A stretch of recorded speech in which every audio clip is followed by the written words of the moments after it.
Real questions, real answers for real life. Come on in and pull up a chair. You're at 1850 Main Street with Michael DelGiorno and David Zanotti.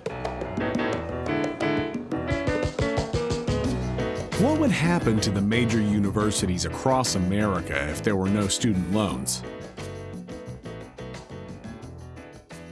Well, we both went on journeys. You win. I hit a brick wall. You win. And then we didn't quite like what you found.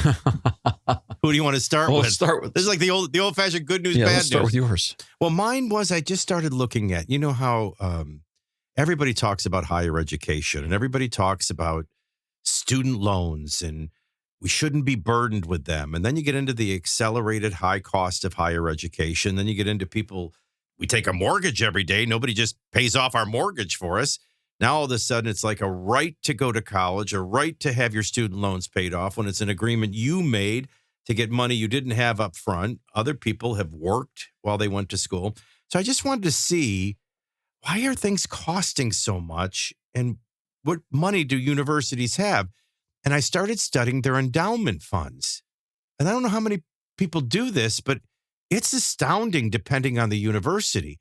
They own swaths of land. They own portfolios of stocks and bonds and have literally hundreds of billions of dollars. I mean, if anybody should be bailing out these loans, they should, or maybe we should all be asking, and why are tuitions going up and up and up and universities are so wealthy? But I didn't quite know where to go from there. Well, so what did you discover with some of these universities? I mean, who's got the money? Does everybody, does every college have it? Well, there's two ways they look at it: overall portfolio worth, and then per student, how much they have. So it's kind of two ways of looking at it. And that can be affected by what's common sense tell you. Well, what's their enrollment? How many students? And they can control enrollment, right? By how many they accept and don't accept. And then the other could be affected by just how much wealth they have. It wouldn't surprise people what Harvard has, what Brown University has, Princeton has, all the Ivy League schools, and even a Vanderbilt. But most universities, private universities especially, have endowments, and those endowments are worth a considerable amount of money. Some rank much higher than others.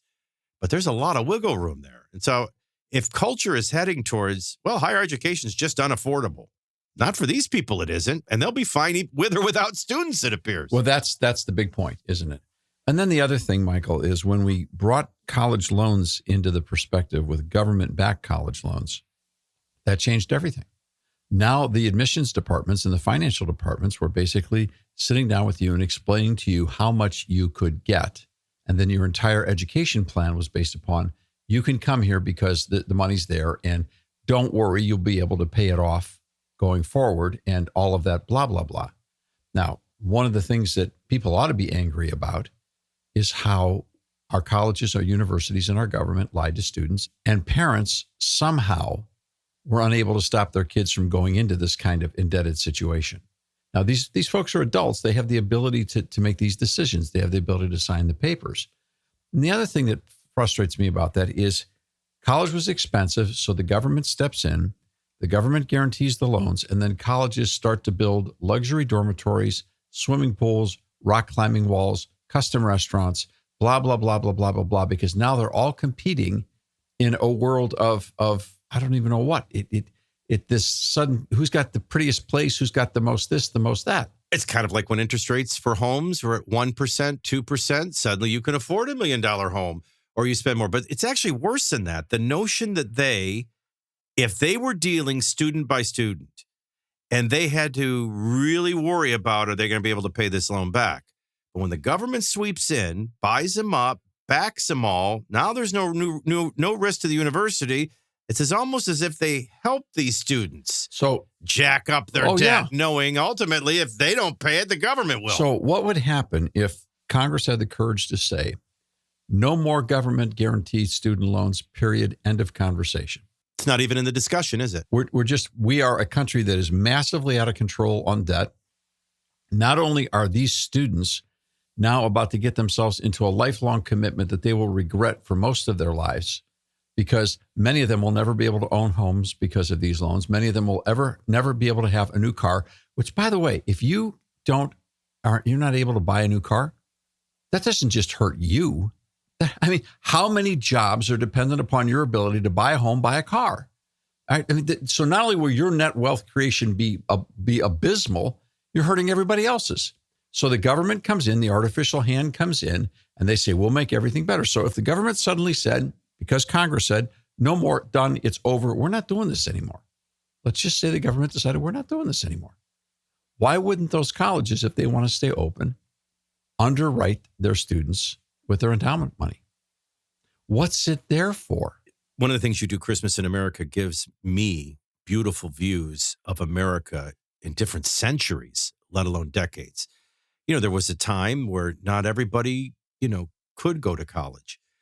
Then scholarships make college available for some. So if no matter what you're born into, if you work hard, if you study hard, if you prioritize education and you get great grades, or if you have a gift in in a sport, you can get a scholarship. For others, it was, well, I'll go to community college for 2 years and I'll work. I may not get out in 4 years. It may take me 8 years, but that's the pay-as-you-go model. Now, in this entitlement culture, the notion is mom and dad have to pay for all of it, and there's no way they can keep up with inflation and everything and save for that. So then we go to student loans, and we rack up these student loans. And, David, I have to just raise my hand and say, and how much of these student loans are education only? How much of them are room and board, apartments, Friday nights out? I don't know what it is. All backed by the government, and nobody cares if anybody pays it back. So let's drop the government backing altogether. If the colleges are so confident that your degree is going to net you over and above wonderful pay structures out there in the marketplace, then why don't they loan you the money for your tuition from their endowment fund? Same terms as the government, and you pay the college back directly. They might build differently, qualify differently, accept differently, wouldn't they? I mean, this is what is so tortured and so crazy about how stupid we as a culture have become. And I said we. Look, there's no way we should have ever let this student loan thing happen in the first place. It goes back to the story you and I always talk about, Mr. Bunce and Davy Crockett. Oh, yeah, it was a great one. Right? There's a fire in Georgetown while Crockett's in the Congress representing the state of Tennessee. And Crockett feels bad, so does everybody else. So Congress passes money to bail out the people who were stranded and refugeed by the fire and damaged. Everybody feels good about themselves. Davy Crockett comes back to Tennessee. Mr. Bunce is out there on his field. Crockett stops by to say hello to a constituent. Bunce says, I'm not voting for you again, ever. And Davy said, what goes on? What did I do? And he told him, you took somebody else's money to pay for that relief fund.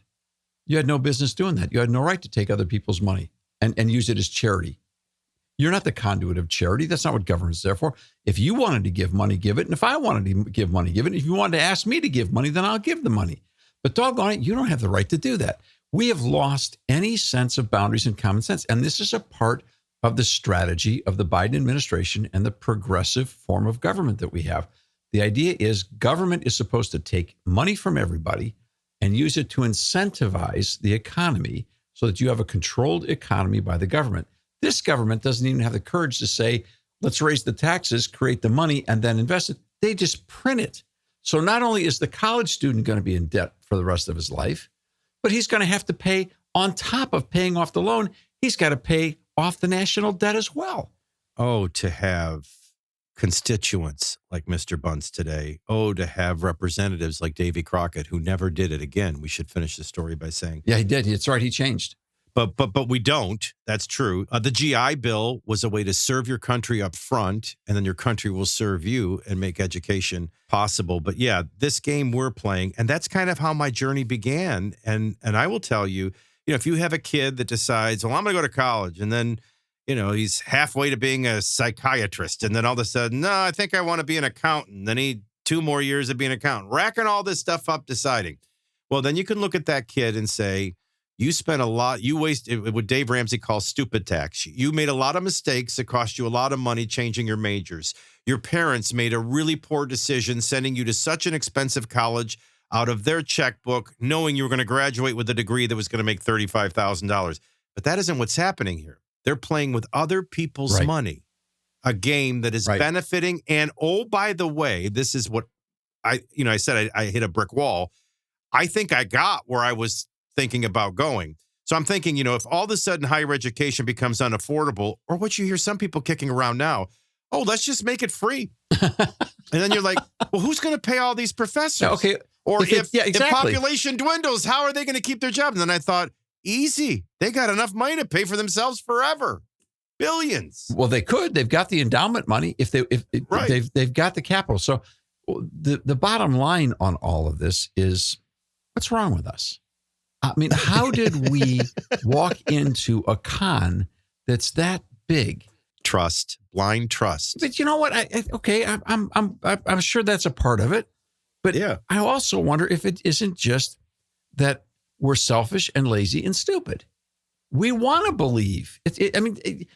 What part of reality tells us that this ought to work? I mean, how can you get as stupid as we have become on this subject? Well, part of it is because we're all so in love with the college illusion. And I didn't get to go, so my kids have to go. Or I went here, so you have to go here. It's all a part of this strange, weird identity thing about colleges and what that means and what you're going to get for that. I mean, it's nonsense.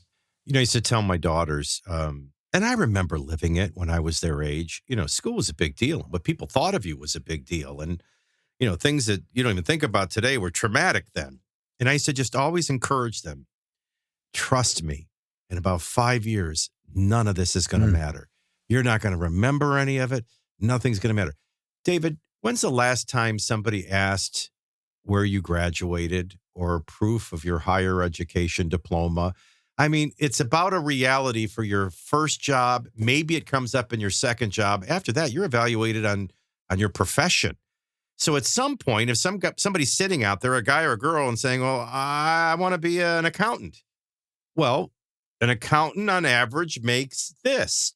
Do you really need an accounting degree from MIT, Georgetown, Harvard to come out and get the same job that pays $65, $70?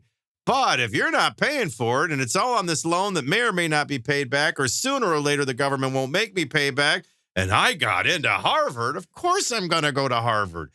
Skin in the game becomes the bottom line. But I have to tell you, I love to find things that I'm ignorant of, because what we're talking about right now is a real problem in America today. And it's right up there with the entitlement insolvency. And yet no one ever brings it up. Nobody ever honestly discusses it. And they like it that way because for these ones with the biggest endowments, the ones they're handpicking, that they want to socialize, that they want to indoctrinate and train to be leaders of tomorrow, they're getting their education and scholarships. So they like the control that they have. But when will this ever get on the radar, and when will we all be willing to look at it? Because it's a spell, Michael. It's a spell that's cast upon us. But you knew about it when I called you. Sure. The first time you were like, oh, and you knew right where I was going. Do you know how much? Because what do we always say? Stocks have a history and they give great return by and large. You go through down cycles, you go through up cycles, but by and large, the stock market has been very, very, very solid. But nothing's as solid as real estate. These people got land. They got real estate portfolios, stock portfolios. Sure. They got it all. What's crazy is, and they're always crying poor mouth. They're always in desperate need. I mean, the fundraising letters that come are just incredible. I want to die and come back as a university. Unfortunately, I don't believe in reincarnation. So that was my journey. I guess when we come back, we'll hear yours. Yours was a little more life and death.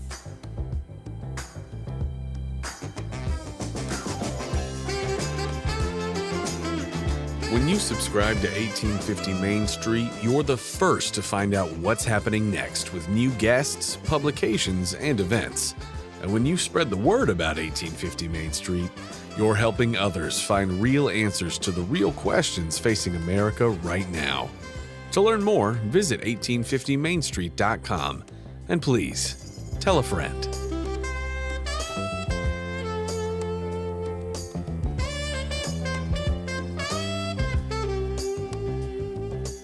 So my big discovery, I don't know if you call it a brick wall or basically getting run over by a tank. I'm not sure.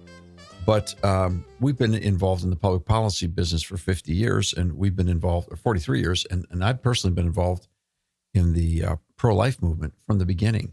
I was a kid when Roe versus Wade passed, but I knew something was desperately wrong. It didn't take me but a few years to realize what kind of trouble we were in. And then when I ran into Dr. Francis Schaeffer and he explained that abortion is the watershed issue of the modern era, that from abortion we see the manifestation of a thing called sociological law, where basically sociological law is you take a poll and the poll becomes the law. Whatever the popular masses want, then the politicians are obligated to deliver, whether they can pay for it or not, whether it's right or wrong or not, doesn't matter, because there is no longer anything called absolute truth. Therefore, there is no such thing as self-evident truth. Therefore, there is no common understanding of reality. And so people can go off on their own reality however they want. And so in sociological law, you just decide that you're going to change things. And that's really what happened to us when the Supreme Court got a hold of Roe versus Wade. The Supreme Court voted the popular thing. I was talking to Dr. Allen the other day, and one of our trustees, as you know. And Dr. Allen is a dear friend and one of America's greatest thinkers, and I count on him a lot. So I'm talking to him about what's going on with the losses for the pro-life movement in Virginia, the loss in Ohio, other things that were happening around the country. And he said, all that's happening to America right now is we're going back to 1973. And I said, okay, help me understand that one. He said, in 1973, the direction of pop culture with the feminism movement and the sexual revolution was toward abortion. And states were legalizing abortion. California, New York, they didn't always have abortion. This was a manifestation of the 60s and 70s. So states, Illinois, Colorado, they started to move in the direction of abortion. And then the Supreme Court stepped in. Now, the Supreme Court didn't step in and say, no, you can't do abortion. The Supreme Court stepped in and said, yeah, you can do abortion. Everybody can do abortion, and nobody can stop you. So it went completely the other direction because that was the popular political trend. And then they created a fantasy where they knit the right to abortion to the Constitution by attaching it to the vapors. It's their language, not mine. The vapors that emanated from the penumbra of the 14th Amendment. So it took 50 years for pro-life people through legislation, litigation, and electoral politics, endless persistence, prayer. It took 50 years to get that authority out of the Supreme Court and back to home ground. And the Supreme Court finally recanted after 50 years and said, we're giving this back to the people and their representatives because it's not our call. We can't create a right. That's not what we do. And abortion is not a right that's in the Constitution. So now we all know the strategy is they're doing it in the states. By the way, whether abortion happens, continues to happen or not, at least the civics gets right. Yeah. We get back to Right. constitutional standing and back to the people in the state. And everybody was celebrating. Well, half of America. Well, we can do another discussion one of these days about how far that 50 years, how far the ball was moved in the pro-life direction. Even though right now, if you listen to the media, all they say is that the pro-life movement is 0 for 7. That's true, 0 for 7 post-Dobbs. But that's a whole nother story we can get into in a second, or maybe in another longer conversation. But there's an organization called the Center for Reproductive Rights. A lot of people don't know what that is. I knew what the Ohio Center for Reproductive Rights was because they were totally involved in running this ballot issue that just happened in Ohio. And we were highly engaged in that issue. I had an inkling of the Center for Reproductive Rights, but what I didn't know is that the Center of Reproductive Rights in just last year alone raised $60 million, 30 of it coming from 8 undisclosed donors. Now, we always thought that it was Planned Parenthood and the Planned Parenthood Network and all the foundations and all the people that are connected to Planned Parenthood. Planned Parenthood is the engine of producing the products for the reproductive decisions crowd and for the abortion crowd. But they have massive, talk about colleges and their endowments. The abortion industry has massive money engines behind them. Organizations like the Center for Reproductive Rights, organizations like George Soros and Company, organizations like Arabella Advisors. These organizations are pouring tens of millions of dollars into the political protection and legal funds of the abortion industry. This is a machine. Now, we always knew it was bad, but when we got involved in this campaign, what we saw was how bad it really is and how they are wired for success through massive funding, dollars to be used for campaigns, for intimidation, for lawsuits, whatever it may be. It's a machine. It is a mighty, mighty economic machine. I don't think most people who get involved in the conversation about pro-life, pro-choice, whatever it may be, I don't think they have a clue at how much money is being spent by political interests on the abortion industry. You say, now, why would that be? Since Dobbs fell, George Soros and company have come up with a brilliant strategy, and that's to blow apart the Republican Party, and to do it by using abortion initiatives and abortion legislation to cause Republicans to become so hateful toward one another that they basically completely cripple the party. And Soros and company and the Democrats win the election in 2024. How does that happen? Well, it happens simply like this. Over the years, many in the pro-life movement made a tactical decision that the best way to protect mothers and innocent life would be to move all the pro-lifers into one party or the other. So they moved them into the Republican Party. And that's where the big tent conversation started. I got to tell you something. If inside the big tent they had lots of conferences, the abortion community got all the breakout sessions. They never got a keynote address. The pro-life movement inside the Republican Party has always been an unwanted stepchild, an unwelcome guest. They're in the tent because the Republicans need their votes, but they have never been embraced. They've always been the aliens in the room. They're the moral concern people. Would you correct me if I said, and for the longest time in my lifetime, both sides in the two-party system are guilty? They believe in their area that it's a 10-point advantage for them. Others at the statewide level think it's a 10-point advantage. So it's been a political advantage that they just rather not even have solved. They've learned how to play the game with that. Yeah. Versus, is life sacred? And that was safe. It was safe territory because the Supreme Court held all the cards and they weren't dealing. So everything was kind of kabuki theater. It was all kind of imagination. Yeah. And I saw that on both sides. Yeah, sure. And now Dobbs falls and suddenly the people get the ability to start making decisions. And suddenly the Center for Reproductive Rights, George Soros, Arabella Advisors, Bloomberg, Pritzker, all the billionaires club comes throwing in billions of dollars. Why billions and billions of dollars? Because when you start to do these initiatives in states like Florida, Ohio, Colorado, Wisconsin, Michigan, you start going into battleground states and you start working on key legislative processes, or you start working on ballot issues. What you've got is a situation where you can blow the Republican Party to kingdom come, because you walk in the tent and say, these are the people over here, those weirdos, those pro-life weirdos, they're costing you elections. And if you keep them in the tent, go ahead, keep them, love them, stay with them all the time, because we're going to pummel you everywhere you go, because we've got more people who are mad about the Dobbs decision, mad about Roe versus Wade disappearing. We've got lots of angry people, and we will fuel their anger forever and ever and ever. We thought for the longest time there were more pro-life people than pro-abortion. They got a sense that the scale had tipped a little bit, yeah, maybe even in their favor. Yeah. And they realized what used to be a vulnerability became their greatest weapon at a perfect time, yep, to make it explosive to the party. I remember when I told you it's political genius. Yeah, it is. First of all, give them all the credit in the world. I always say they're always way ahead of the right, but this one is genius because it reminded me of the movie I made you watch, Bronx Tale, that time. Yep. And it's one of the greatest scenes. The bikers roll into town. They think they can do whatever they want.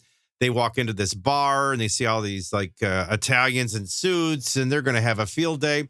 And first, Sonny, who is the neighborhood boss, asks them nicely. They walk into Sonny's bar and start acting like they own the place. And so Sonny tells them, if you guys can't behave, you just need to leave. And they are like, what do you mean, Mr. And he goes, okay, serve him drinks. And so he gave him a chance. And then they start pouring the drinks on the bartender, start breaking things. Sonny doesn't start yelling. He walks quietly to the door. He locks the door and turns around and says, now you can't leave. And in an instant, every biker knew they were in trouble because nobody makes a statement like that. Remember when I said to you, doesn't it kind of feel that way? They overturn Roe v. Wade, send it back to the states. I celebrated it from a constitutional civic standpoint. And then I thought maybe we're going somewhere for life, or at least in some states we'll go somewhere for life. And yet I had the sneaking suspicion it was more like Sonny just locked the door and said, now you can't leave. It was a trap. The left knew it was a trap. And the minute we took the bait, boom. And I think part of the reason they knew it was a trap is because 3 years before the Dobbs decision, getting an idea that it might happen, but no certainty when, a lot of pro-life states who were playing the same old wineskin game. during the era of Roe, it doesn't matter what legislation you pass because ultimately the court's going to strike it down. Or maybe 1 out of 10, 1 out of whatever, you'll get some tiny little piece of a thread that you can change and the Supreme Court will uphold it. But it doesn't change anything of substance. It was all theater. Well, right a couple of years before Dobbs fell, people started saying, okay, let's run a purity contest. Who can pass the strongest trigger bill? My state's got a stronger trigger bill than your state. What's that mean? Well, my state, if Roe versus Wade falls, abortion's illegal at 15 weeks. My state, it's illegal at 6 weeks. And so they were ramping up to say, here we go. So they got all these laws passed. Now you just can't leave because what ended up happening is Dobbs fell and suddenly all the triggers came into effect. And instead of there being a time where we could say, cool down period, what does this mean? Let's work on it. Let's create consensus. Now the trigger laws were all in there. And Soros and company said, see, we told you those people hate women. We told you they wanted all your rights. We told you if you give them an inch, they'll take a mile. Now we're going to go on ballots everywhere and we're going to drive these people out. And, that's exactly what's happening. Well, and I can tell you anecdotally, and I won't give a name, I know somebody who I know is a Christian. I know loves God, loves their children. I know they're pro-life, and I know they've voted Republican their whole life. And they looked at me and said, we're going to have to drop this abortion thing. It's going to kill us if we don't. See, I've had other people who've said to me, victory. You're on it, David. I've had You're other on conservative businessmen say to me that conservatives are going to have to run on some other issue. Well, now, Michael, we got a lot more to talk about on this. I know we're way over. We're way over. We're over our coffee quota. We will come back, though. Hang on a second. We will come back. We will come back to talk about this. But it's important that we understand the pieces and how we got ourselves in this situation. I'm not suggesting for a minute that anybody sat down and said, I got an idea. Let's do something really stupid. No, of course not. Of course not. They didn't see the wave coming. They didn't stop to think about it. And who could have? Who could have had so much foresight? Maybe somebody did. But I got to tell you, most pro-life people don't even know what they're up against right now. But I will tell you again, the key is this is why abortion is such a dangerous issue in 2024 for Republicans, not because of the people saying, let's give it up, but because it could split the party so badly that it doesn't matter who they nominate. They can't get somebody elected. This conversation isn't over yet, so come on back next time and pull up a chair at 1850 Main Street. To help spread the word, please remember to rate, review, and subscribe wherever you get your podcasts. To find out more, visit 1850mainstreet.com. We'll see you soon.